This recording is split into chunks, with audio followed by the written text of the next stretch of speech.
تو معاملات کے حل کے لیے ہمیں بتایا جائے کہ پاکستان کہاں کھڑا ہے اور کر کیا رہے ہیں آپ لوگ۔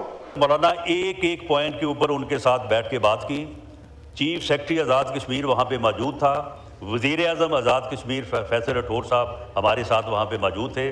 اگر عمل چیونٹی کے برابر ہے تو رد عمل چیونٹی کے برابر ہونا چاہیے، لیکن ہم ہیں کہ عمل چیونٹی کے برابر اور رد عمل ہاتھی کے برابر ہوتا ہے۔ لیکن حضرت مولانا آزاد کشمیر میں جو ہے وہ بجلی کا ریٹ جو ہے وہی 3.5 روپے میں۔ کشیدگی کی نوعیت اور ایک دوسرے کے خلاف رویوں کی جو انتہا پسندی ہے، یہ مناظر ہم نے مسلم لیگ اور پیپلز پارٹی کے بیچ میں نہیں دیکھے تھے، میاں نواز شریف اور بے نظیر بھٹو کے درمیان ہم نے نہیں دیکھے تھے۔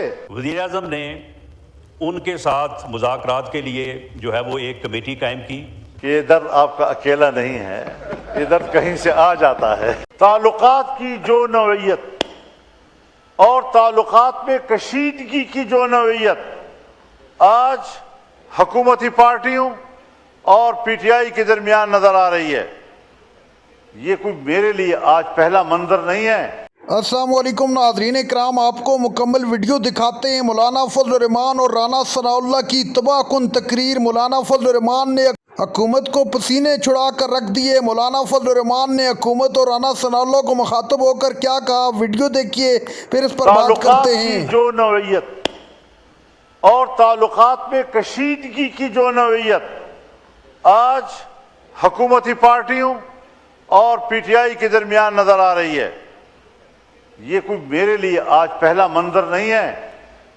خواجہ آصف صاحب میرے محترم ہیں، میرے بڑے ہیں، مجھ سے عمر میں بھی بڑے ہیں، میں احترام کرتا ہوں، یہ سب کچھ خود جانتے ہیں۔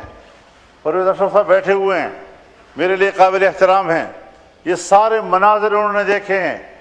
جو کشیدگی کی نوعیت اور ایک دوسرے کے خلاف رویوں کی جو انتہا پسندی ہے، یہ مناظر ہم نے مسلم لیگ اور پیپلز پارٹی کے بیچ میں نہیں دیکھے تھے، میاں نواز شریف اور بے نظیر بھٹو کے درمیان ہم نے نہیں دیکھے تھے۔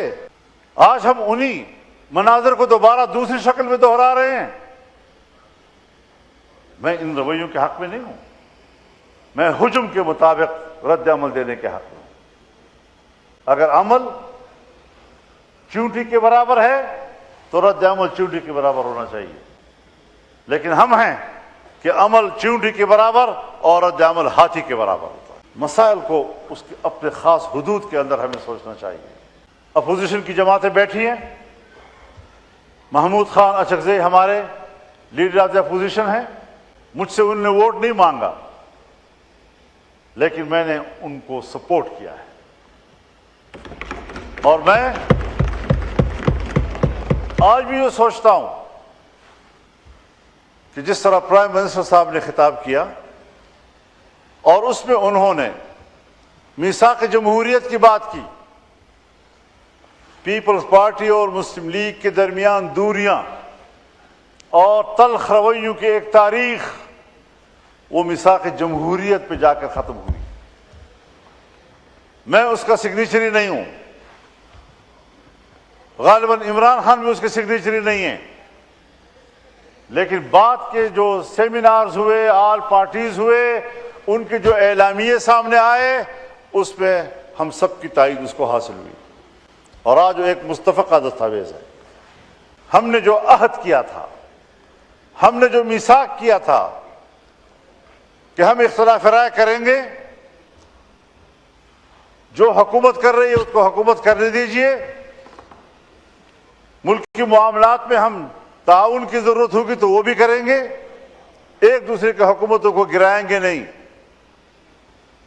اور ذرا اگر میں بڑی وضاحت کے ساتھ، ذرا اس سے بھی اچھے واضح الفاظ کے ساتھ عرض کروں کہ اپوزیشن کرے گی، آج وہ ساری چیزیں بگڑ گئی، دوبارہ معاملات خراب کر دیے گئے۔ میں تو آج بھی کہتا ہوں کہ عمران خان کو باہر آنے دیں۔ سیاست میں اگر ان کی گرفتاری کی وجہ سے تلخی ہے، ہمیں ملک کی بہتری کے لیے اور ملک کے اندر مجموعی طور پر ایک برادرانہ اور ہم آہنگی کی فضا پیدا کرنے کے لیے